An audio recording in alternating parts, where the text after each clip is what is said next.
தாது மணல் வழக்கு சிபிஐ விசாரணைக்கு மாற்றம். புரியுதுங்களா? தாது மணல் முறைகேடு தொடர்பான வழக்கை சிபிஐ விசாரணைக்கு மாற்றி உச்ச நீதிமன்றம் உத்தரவு. தடை செய்யப்பட்ட பிறகும் தாது மணல் எடுக்கப்பட்டது அறிக்கை மூலம் உறுதி செய்யப்பட்டது.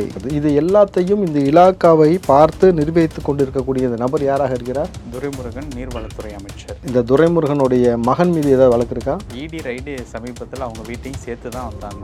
ஏன் வந்தாங்கன்னு இப்போ உங்களுக்கு புரியுதா?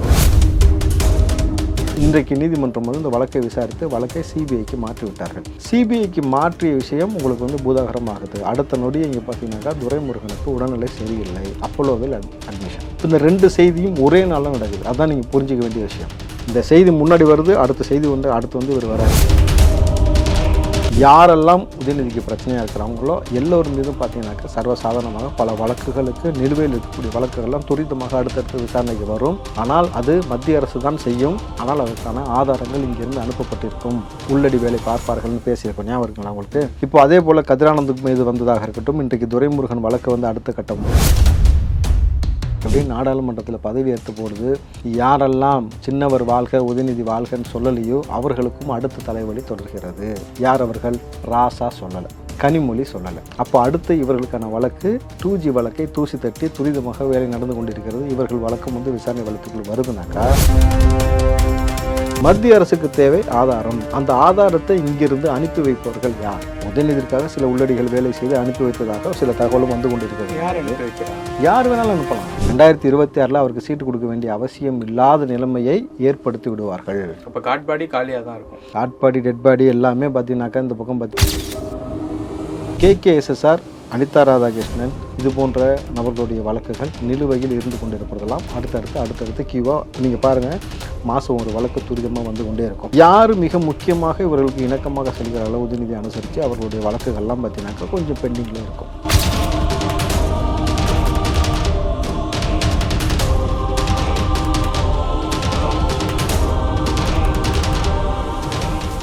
ரியலோ நேயர்களுக்கு வணக்கம். இன்று நம்மளுடைய நேர்காணலுக்கு காங்கிரஸ் கட்சியை சேர்ந்த திரு ராவுத்தர் இப்ராஹிம் அவர்கள் நினைஞ்சிருக்காங்க. சார் வணக்கம். வணக்கம் அமுதன். எப்படி இருக்கீங்க? நலமா இருக்க அமுதன். இன்னைக்கு திமுக வந்து கண்டன ஆர்ப்பாட்டம் வந்து நடத்துறாங்க. பல கோரிக்கைகளை வச்சு அதில் வந்து பட்ஜெட், UGC நெட், அதன் பிறகு வந்து மும்மொழி கொள்கை, அதற்கு பிறகு பல மத்திய அரசு கொண்டு வந்த சில விஷயங்களை எதிர்த்து வந்து அவங்களுடைய கண்டன ஆர்ப்பாட்டம் வந்து நடத்துகிறாங்க. இந்த கண்டன ஆர்ப்பாட்டத்தை எப்படி பார்க்கறது? அவங்களுக்கு வந்து வெற்றியை கொடுக்குமா எப்படி சார்? நீட்டுக்கு ஏதாவது ஆர்ப்பாட்டம் பண்ணுறதா எதாவது ஐடியா வச்சுருக்காங்களா திமுக? இதுக்கு முன்னாடி பண்ணியிருக்காங்க, இப்போ அது அந்த லிஸ்ட்டில் இல்லை. இதுக்கு மேலே பண்ணால் என்ன ஆகும்னு தெரியும் தமிழ்நாட்டில், புரியுதுங்களா? ஸோ அதனால் அதை பண்ணுறதுக்கு வழி இல்லை. ரெண்டாவது விஷயம், ஒரு செய்தி, அண்மை செய்தியை சொல்லிவிட்டு நம்ம அதை கூட கலந்து போயிடுவோம். தமிழகத்தில் கல்வித்தரத்தை மேம்படுத்த PM ஸ்ரீஸ் திட்டத்தை ஏற்றுக்கொள்வதாக மத்திய அரசுக்கு தலைமைச் செயலாளர் ஒப்புதல் கடிதம் எழுதியுள்ளார். இப்படி இதை ஏற்றுக்கிறோம்னு சொல்லிட்டு இப்போ முதல்வர் ஸ்டாலின் ஒப்புதல் இல்லாமல் இந்த கடிதத்தை எழுதியிருக்க முடியுமா, அனுப்பியிருக்க முடியுமா? அண்ணாமலையோட கேள்வியாக இருக்கிறது. அப்போது அந்த PM ஸ்ரீ திட்டத்தின் கீழே வந்து நாங்கள் எல்லாத்தையும் ஏற்றுக்கிறோம்னு சொன்னாக்கா அப்போ அதுக்குள்ள மும்மொழி கொள்கையும் வருமானது ஒரு கேள்வி இருக்கிறது. அப்போது இவர்கள் எந்த மாதிரி இணக்கமான போக்கை இப்படி கையாண்டு விட்டு வெளியில் வந்து எங்களுக்கு மும்மொழி கொள்கையை நாங்கள் ஏற்றுக்கொள்ள மாட்டோம், எப்போயுமே தமிழ்நாட்டை பொறுத்த வரைக்கும் இருமொழி கொள்கை தான் சொல்லிட்டு இவர்கள் செய்யக்கூடிய இந்த ஒரு ஆர்ப்பாட்டம் என்பது, அப்போ திமுக முதல்ல யாருன்றதை புரிஞ்சுக்கணும். தமிழகத்தில் ஏன் இருமொழி கொள்கை தான் வேணும், மும்மொழி கொள்கை வேணான்னு சொல்கிறாங்கன்னா, ஒரு மொழி அழிந்து விட்டால் அந்த இனம் அழிந்து விடும்ன்றது தான். இங்கே வந்து எப்படின்னாக்கா, கேந்திர வித்யாலயத்துறை பள்ளிக்கூடத்தை பற்றி நம்ம பேசியிருக்கிறோம். 49 பள்ளிகள் வந்து தமிழ்நாட்டில் இருக்குது. அங்கே வந்து பார்த்தீங்கன்னாக்கா ஒரு தமிழ் ஆசிரியரும் கிடையாது, தமிழ் பாடம் பயிற்றுவிப்பதற்கான எந்த வழிவகையும் கிடையாது. கட்டாயமாக ஹிந்தியும் சமஸ்கிருதமும் படித்தாக வேண்டும். ஹிந்தியும் சமஸ்கிருதமும் படித்த பிறகு தான் நீங்கள் 6வது அதை பாஸ் பண்ணால் தான் 7வதே போக முடியும். அதுதான் அந்த கேந்திர வித்யாலயோடைய ப்ரொசீஜராக கொண்டு வந்திருக்காங்க பொழுது, இங்கே தமிழ்நாட்டில் வாழக்கூடிய இங்கே இருக்கக்கூடிய பிள்ளைகள் பெரும்பான்மையாக அதில் பார்த்தீங்கன்னாக்கா 50% 80% பார்த்தீங்கன்னாக்கா தமிழ் மாணவர் பிள்ளைகள் இருப்பாங்க. பிற மாநிலத்தில் இருந்த நபர்களுடைய சதவீதம் 30% இருக்கும். அப்படி இருக்கிற பட்சத்தில் தமிழை பயிற்றுவிக்காமல் இவர்கள் கூப்பிட்டுட்டு போகக்கூடிய இந்த விஷயம் வந்து ஆரம்பத்திலேயே இந்த மொழியை அழிக்கக்கூடிய, சிதைவடையக்கூடிய வேலை என்னவா போனாக்கா, இது இப்படி போச்சுனாக்கா இன்றைக்கு அது பெரிய பாதிப்பாக இருக்காது. அடுத்த ஒரு 10 15 ஆண்டு காலம் வரும்பொழுது தமிழ் என்பதை யாருக்கும் எழுத படிக்க தெரியாது. ஸோ ஒரு இனத்தின் வரலாறை ஒரு மொழியை கொண்டு தான் அடையாளப்படுத்த முடியும். அந்த மொழியை அழித்து விட்டால் அடிப்படையில் கை வைக்கும் போது அந்த இனமே அழிவதற்கான ஒரு வழிவகை வந்துவிடுன்றதுக்காக தான் எப்பயுமே இது வேண்டான்னு சொல்கிறாங்க. தமிழ்நாட்டுக்குள்ளே மேண்டிட்டரியாக நீங்கள் வந்து 12ஆம் வகுப்பு வரைக்கும் தமிழை கற்றுக்கொண்டே போவது தான் அந்த பிள்ளைகளுக்கு சாலச்சிறந்தாக இருக்க முடியுன்றது தான் இங்கே இருக்கக்கூடிய யதார்த்தமான உண்மை. நீங்கள் தமிழை நீங்கள் இன்றைக்கு இங்கே இருக்கக்கூடிய ஆளுகின்ற முக்கியமான நபர்கள் யாருன்னு எழுதிக்கங்களேன். நீங்கள் கடகடன்னு ஒரு பேராகிராஃப் சொல்லுங்கள், தமிழில் தப்பு இல்லாமல் எழுதிடுவாங்களா? இன்றைக்கு அமைச்சராக இருக்கக்கூடிய நபர்களே நீங்கள் அப்போ அமைச்சராக இருக்கிற நபர்களுக்கு எந்த வயது இருக்குன்னு நீங்கள் பார்த்துங்க, அவர்களுக்கு ஓகே. இன்றைக்கி இருக்கக்கூடிய பிள்ளைகள் எழுதிடுவாங்களா? எழுத முடியாது. அப்போது இன்றைக்கு அந்த மொழியை சிதைவடையக்கூடிய வடிவம் இங்கே வேண்டாம். யாருமே இங்கே ஹிந்தி படிக்க வேணான்னு சொல்லலை. பட் மேண்டிட்டரியாக பார்த்தீங்கன்னா கட்டாயமாக தமிழ்நாட்டை பொறுத்த வரைக்கும் ஒரு மாநிலத்திற்கு அந்த மாநிலத்துடைய மொழியை பயிற்றுவிக்க கட்டாயப்படுத்துவது, வலியுறுத்துவது தான் ஒவ்வொரு மாநில அரசுடைய கடமையாக இருக்கணும். நீங்கள் தமிழ் மொழியை வேண்டாம், நான் என்ன கேட்குறேன், வட மாநிலங்களில் எல்லா ஸ்கூல்லையும் இதே போல் தமிழை பயிற்றுவிக்கணும் சொல்லுவீங்களா? ஏன் சொல்லலை? கல் தோன்றி மண் தோன்ற காலத்தில் முன் தோன்றிய மூத்த குடி தமிழ் குடி, பிரதமரும் ஒத்துக்கிட்டாரு. மிக தொன்மையான மொழி, இந்த மொழியை நான் பேச முடியவில்லை என்று வருத்தப்படுகிறேன்னு தமிழ்நாடு வரும்போதெல்லாம் சொல்கிறார். கேட்டுங்களா? அப்போ அந்த பிரதமர் இங்கு உலகத்தில் ஆகப்பெரும் தலைச்சிறந்த மொழியாக தமிழ் இருக்கிறது, இங்கே தொன்மை வாய்ந்த மொழியாக இருக்கிறது, முதல் மொழியாக இருக்கிறது, இந்த மொழிக்கென்று பல சிறப்புகள் இருக்கிறது, இந்த மொழியை நீங்கள் கற்றுக்கொள்ளுங்கள்னு உலகம் முழுக்க போகிறதில்ல. இந்தியா முழுக்க வேறு பிற மாநிலங்களில் தமிழை கற்றுக் கொடுங்க அப்படின்னு சொல்லி எங்கேயா சொல்லியிருக்கீங்களா? ஹிந்தி கற்றுக் கொடுங்கன்றீங்க, ஃப்ரெஞ்சு கற்றுக் கொடுங்கன்றீங்க. அதே போல் பிற மாநிலங்களில் தமிழை கற்றுக் கொடுங்கன்னு ஏன் சொல்லவே இல்லை? அப்போது ஒரு வரலாறு என்பது மறைக்கப்பட்டு கொண்டே போகும். நீங்கள் ஹிந்தி படிச்சுட்டா இங்கே பெரிய உலகளாவியில் நம்ம சர்வதேச நாடுகளில் போய் பயங்கரமாக வந்துடலாம்லாம் கிடையாது. ஹிந்தி படித்த முக்கால்வாசி பேர் தமிழ்நாடு தான் இங்கே வேலைக்கு வரான். கரெக்டுங்களா? ஹிந்தி தெரிஞ்ச எல்லா பேரும் கிட்டத்தட்ட பெரும்பான்மை நபர்களும் இங்கே வேலை செய்கிறாங்க. நீங்கள் சாதாரண கூலி தொழிலிருந்து, பானிபூரிலேருந்து, ஐடி கல்ச்சரில் இருக்க முதற்கொண்டு எல்லா நபரும் எங்கேருந்து எங்கே வரான் நீங்கள் பார்த்தீங்கன்னா தெரியும். அப்படி இருக்கும் பொழுது இந்த மொழியை இங்கே விட்டு கொடுப்பது என்பது எப்பயுமே தமிழ்நாட்டு மண்ணுக்கு நல்லது கிடையாது. நாங்கள் ஹிந்தி வேணான்னு யாருமே எதிர்க்கலை. ஹிந்தியை கட்டாயப்படுத்தாதீங்க, தமிழை தாய்மொழியை கட்டாயமாக பயிற்றுவிப்பது தான் சால சிறந்ததாக இருக்கும். திமுக ஆடக்கூடிய கபட நடத்தை ஒதுக்கிடுங்க, இயல்பான ஒரு விஷயம் இவ்வளோதான். ஓகே. துரைமுருகன் அவர்களுக்கு திடீர்னு உடம்பு சரியில்லாமல் அப்போலோவில் அட்மிட் ஆனது அப்படிங்கிறது சற்று பேசும் பொருளாக மாறி இருக்கு. இந்த அட்மிஷன் பற்றி உங்களுடைய பார்வை என்ன? வசூல்ராஜா எம்பிபிஎஸ் மாதிரி இப்போ அட்மிஷன் ஆகிருக்காரு. கேட்டுங்களா? ஏன்னா நல்லா புரிஞ்சுக்கங்க, நான் ஒரு உதாரணம் சொல்லிடுவோம். தாது மணல் வழக்கு சிபிஐ விசாரணைக்கு மாற்றம், புரியுதுங்களா? தாது மணல் முறைகேடு தொடர்பான வழக்கை சிபிஐ விசாரணைக்கு மாற்றி உச்ச நீதிமன்றம் உத்தரவு. தடை செய்யப்பட்ட பிறகும் தாது மணல் எடுக்கப்பட்டது அறிக்கை மூலம் உறுதி செய்யப்பட்டது. இதை விட முக்கியமான விஷயம், அனுமதிக்கப்பட்ட அளவை விட எடுப்பதை தாண்டி பல லாரிகளுக்கு ஒரே நம்பர் பிளேட்டை வச்சு அள்ளினது, முறைகேடாக பல டன்கள் அள்ளினது. கிட்டத்தட்ட பார்த்தீங்கன்னாக்கா அந்த ஆற்றுப்படுகையே காலியாக போய் கூகுள் மேப் துணை கொண்டும் ட்ரோன்களை வைத்து கொண்டு இங்கே மணல்களை அளக்கக்கூடிய வேலையை பார்த்தார்கள். இன்னும் மிக முக்கியமான ஒரு விஷயம், இந்த 5 IAS அதிகாரிகளையும் விசாரணை துரிதமாக விசாரணை செய்த பிறகு அவர்கிட்ட பல தரவுகளை பெற்றுள்ளதாகவும், இதை தாண்டி தமிழ்நாட்டில் இருக்கக்கூடிய அந்த கனிம வளங்களை பாதுகாப்பதற்கு இதுவரைக்கும் எந்த பெரும் நடவடிக்கை எடுக்காமல் எப்படி கரிகாலன் குரூப்னு ஒரு குரூப்பு, இப்போ சமீபமாக நீங்கள் பார்த்தீங்கன்னா RR குரூப்னு ஒரு குரூப்பு தான் பார்த்தீங்கன்னாக்கா அந்த கனிம வள கொள்ளையை பற்றி ஒருவர் தகவல் கொடுத்ததற்காக ஜபகர் அலி அவரை லாரி ஏற்றி கொலை செய்ததாக இருக்கட்டும், இந்த மணல் மாஃபியா என்ற இந்த மணல் மாஃபியாக்கள் பல நபர்களை மிரட்டி இங்கே செயல்பட்டதாக இருக்கட்டும், ஒவ்வொரு ஊர்களில் கிட்டத்தட்ட இந்த மணல் மூலமாக கொள்ளையடிக்கப்படக்கூடிய இந்த சட்டவிரோதமாக கொள்ளையடிக்கக்கூடிய விஷயத்தில் பல முக்கியஸ்தர்களுக்காக பங்கு போனதாகவும் பல தரவுகள் சொல்லப்பட்டிருக்கிறது. இது எல்லாத்தையும் இந்த இலாக்காவை பார்த்து நிர்வகித்து கொண்டிருக்கக்கூடிய இந்த நபர் யாராக இருக்கிறார்? துரைமுருகன், நீர்வளத்துறை அமைச்சர். நீர்வளத்துறை அமைச்சர் துரைமுருகன். இந்த துரைமுருகனுடைய மகன் மீது ஏதாவது வழக்கு இருக்கா? இடி ரைடு சமீபத்தில் அவங்க வீட்டையும் சேர்த்து தான் வந்தாங்க. ஏன் வந்தாங்கன்னு இப்போ உங்களுக்கு புரியுதா?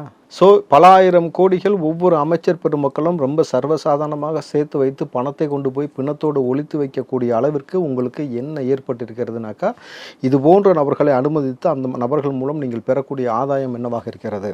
நிரூபிக்கப்பட முடியாத அந்த கண்ணுக்கு தெரிஞ்ச ஒரு குற்றம் என்னன்னாக்கா, பாட்டிலுக்கு 10 ரூபாய் எக்ஸ்ட்ரா வாங்குறாங்க. அப்போது சட்ட ரீதியாக நீங்கள் போகும்பொழுது பாட்டிலுக்கு 10 ரூபாய் எக்ஸ்ட்ரா வாங்குறாங்கன்னு எல்லா செய்தி சேனல்லையும் வருது, எல்லா பார்களையும் நம்ம செய்தி எடுத்து போட்டிருக்கோம்.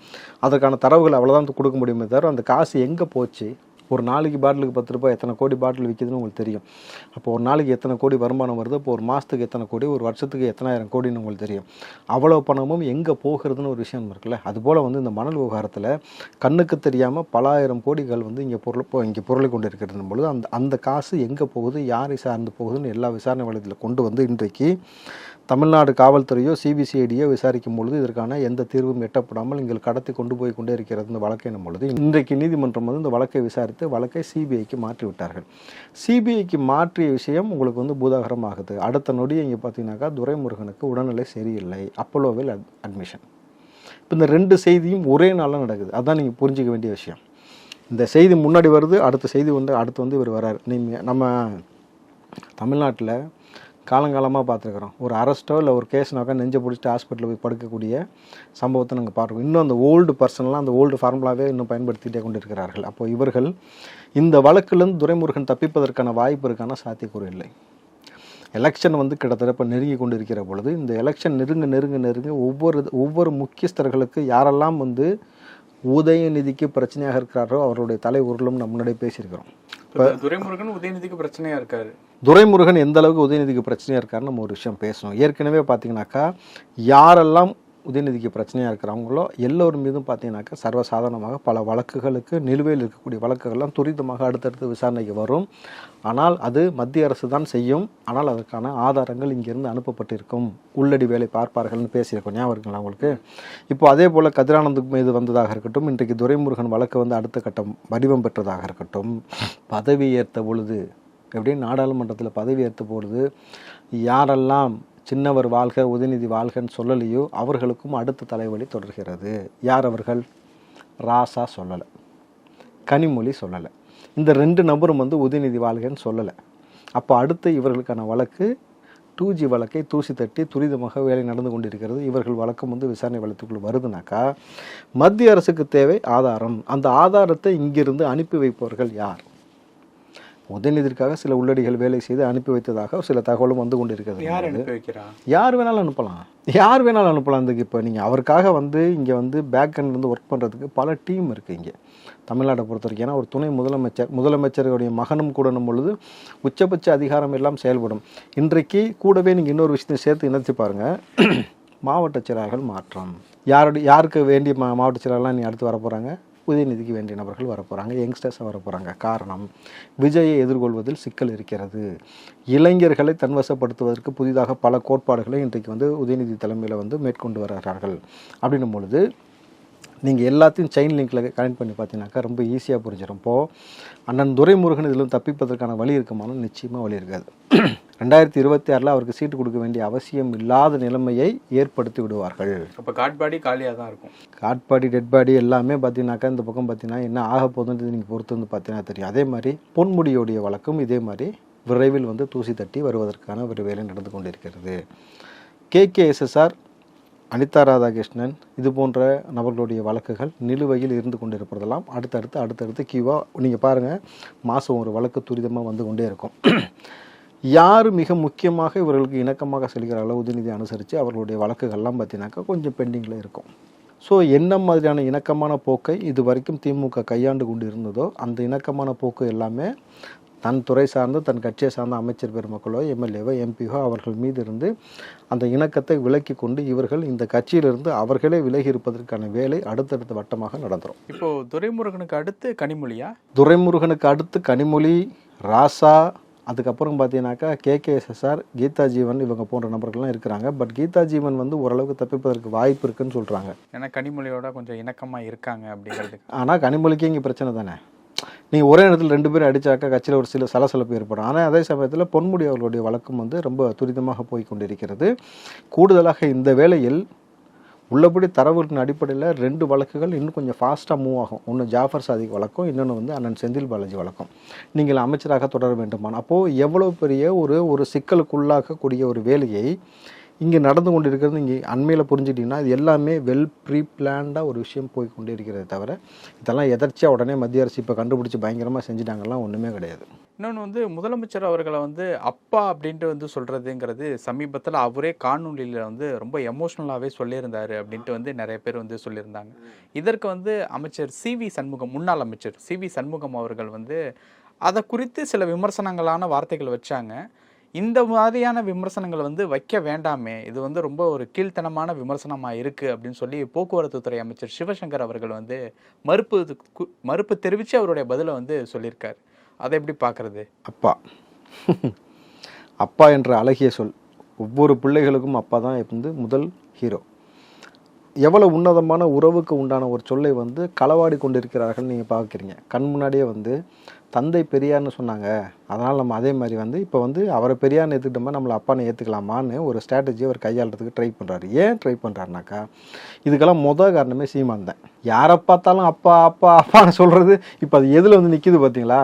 ரெண்டாவது விஷயம், அவர் அண்ணன் தானே சொல்லுவாங்க. யாரு? சீமான் அண்ணன் சொல்லுவாரு. சீமான் மற்றவங்கள அப்பா அப்பா, யாரை பார்த்தாலும் அண்ணன் அப்பான்னு சொல்லுவாரு. பாரதி ராஜாவை அப்பா. ஏங்க எல்லாத்தையும் கடைசியாக வந்து கோவை குண்டுவெடிப்பில் சம்மந்தப்பட்ட நபர் வரைக்கும் அப்பான்னு தான் சொல்லி முடிச்சிருக்கிறாருன்னு வச்சுங்களேன். அது ஒன்று. ரெண்டாவது, இவர் தளபதினு இவருக்கான பேரை முன்னாடி சூட்டிக்கிட்டு இருந்தார். யார்? ஸ்டாலின் அவர்கள். இப்போல்லாம் தமிழ்நாட்டில் தளபதினா அது விஜயை தவிர்த்து வேறு யாருமே இல்லைன்ற மாதிரி தளபதினாலே அங்கே தான் போகுது. இப்போ என்ன ஆகி போச்சுனாக்கா, இது ரொம்ப நமக்கு சட்ட சிக்கலாக இருக்குது. நான் அப்பாவை மாறிடலன்னு சொல்லி முடிவு எடுத்துட்டு, நான் அப்பாவை மாறிடுற மகனே, நீ அண்ணனை மாறிக்க, சின்னவர் வேணான்னு சொல்லி ஐடியா கொடுத்து நேற்று சொல்கிறாரு உதயநிதி, இவரை அப்பா அப்பா என்று எல்லாரும் அழைக்கிறார்கள், நானும் உங்களுக்கு அண்ணனாக இருந்து உங்கள் வீட்டில் ஒருவனாக இருந்து உங்களை காவு கொடுப்பதை வேடிக்கை பார்த்து கொண்டிருப்பேன். கரெக்டுங்களா? அதானே செஞ்சுக்கிட்டீங்க ரெண்டு பேரும். இப்படி ஒரு அப்பா நமக்கு தேவையா? இப்போது வயது முதிர்ந்த நபர்கள் எல்லாத்தையும் வந்து அம்மான்னு சொல்லிடுவாங்க. இயல்பாக வந்து எல்லாரையும் வந்து அப்பான்னு சொல்லி யாரும் பெரும்பாலும் அந்தளவுக்கு ஏற்றுக்கிறதில்ல. சரி, இயல்பாக எனக்கு ஒரு கேள்வி, நீங்கள் அப்பா ரைட்டு, எங்கள் பெரியப்பா யார், எங்கள் சித்தப்பா யார், எங்கள் சித்தி யார், எங்கள் மாமா யார், அதையும் சொல்லிட்டீங்கன்னா எங்களுக்கு உறவு முறையில் வச்சு கூப்பிட்றது நல்லாயிருக்கும். ஏன்னா இவர் அப்பா ஆகிட்டார், அவர் அண்ணன் ஆகிட்டார் பொழுது இந்த கேலி கூத்து தமிழ்நாட்டில் எப்படி அரங்கெடுத்து பாருங்கள். ஒரு பட்டம் என்பது இவர்கள் காலங்காலமாக இவர்களை கொடுத்து கொண்டு அதை பறைசாற்றி அதுக்கு ஒரு போஸ்ட் ஒன்று அடிச்சிட்டாங்க தம்பி, தெரியுமா உங்களுக்கு? அதுக்குள்ளேயும் எல்லா பெண்களாலும் அப்பா என்று அழைக்கப்படுகிறார். அப்போ ஆம்பளைங்களெல்லாம் கூப்பிடல. ஏன் கூப்பிடல? அப்பானா பொதுவாக தானே இருக்கணும். அது என்ன பெண்களுக்கு மட்டும் அப்பாவாக இருக்கிற, ஆம்பளைக்கெலாம் அப்பா இல்லாட்டி இது என்ன அர்த்தம்? அது எவ்வளவு கபட நாடகம், எவ்வளவு கேவலமான ஒரு பாலிடிக்ஸ் விளம்பர மாடல் செஞ்சு விட்டுருக்குறாங்க. நீங்கள் பாருங்கள், தமிழ்நாட்டில் எவ்வளவு மோசமான ஒரு போக்கு போய்கிட்டு தொடர்ச்சியாக சிறுமிகள் பாலியல் வன்புணர்வு. இப்போ நேற்று கூட பாருங்கள், தஞ்சையில் நடந்திருக்கு இல்லையா? 14 வயது சிறுமியை 3 நாளாக வீட்டுக்குள்ளே அடைச்சி வச்சு பாலியல் வன்புணர்வு செஞ்சுருக்கிறான பொழுது இதுதான் தமிழ்நாட்டுடைய கிட்டத்தட்ட தருதலை நாடாக மாற்றுவதற்கு ஒரு மிக முக்கிய காரணம் இந்த அரசாங்கம், இந்த ஆட்சி என்னும் பொழுது இதை ஒழிக்காமல் இதை சரி செய்வது சாத்தியமில்லை என்னும் பொழுது ஒட்டுமொத்தமாக இவர்கள் மீதும் இருக்கக்கூடிய வழக்கை துரிதமாக நடத்து. அது ஒரு பக்கம் வழக்கு மத்திய அரசு பார்த்துக்கிட்டோம். மக்கள் ஒரு பக்கம் வந்து இந்த ஆபத்தான பேராபத்தான இந்த ஆட்சியை எங்கேயாவது முடிவு கட்டுவதற்கான ஒரு விளைவகையை செய்யணும். நிறைய விஷயங்கள் சொன்னீங்க. நேரத்துக்கு ரொம்ப நன்றி. நன்றி தம்பி.